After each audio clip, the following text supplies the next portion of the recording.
For Mitch McConnell to come out yesterday and say, well, you see, it's already illegal to discriminate on the basis of race for voting and not be the source of just universal ridicule and condemnation speaks to just how absent the historical context of race and democracy is in all of our discussions today.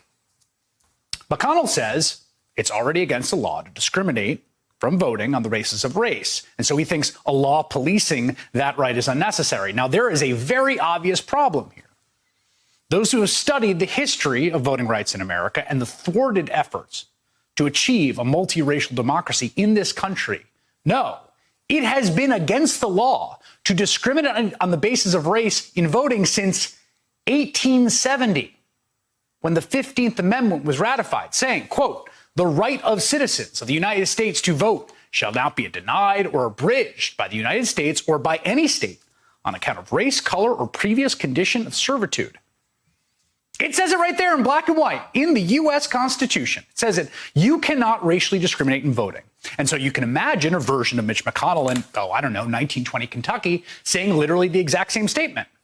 Oh, well, why would we need a law to enforce voting rights? It's already illegal. Or say avowed segregationist Senator Strom Thurmond in the middle of filibustering the 1957 Civil Rights Act saying, quote, "There are mainly three reasons why I feel the bill should not be passed.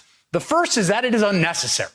Every state has enacted some legislation making it unlawful to intimidate a voter or to hinder him in the exercise of his voting rights. Penalties have been provided for such violations. We don't need new laws to protect the right to vote, certainly not to protect against discrimination or race. Those already exist. It's in the Constitution." Those were the type of arguments segregationists made, Jim Crow authoritarians, decade after decade after decade after decade in this country, as they flogged multiracial democracy to death underneath the table as they gave those speeches.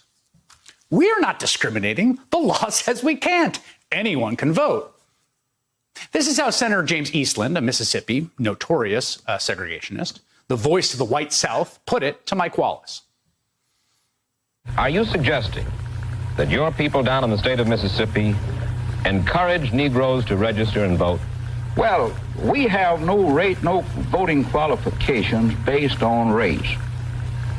Well, under those circumstances, we have none at all, and anybody who's qualified can vote.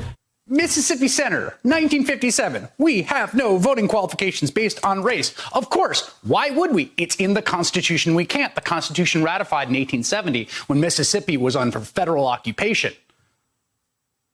They're all saying the same thing. Strom Thurmond, James Eastland, and, well, Mitch McConnell, 64 years later.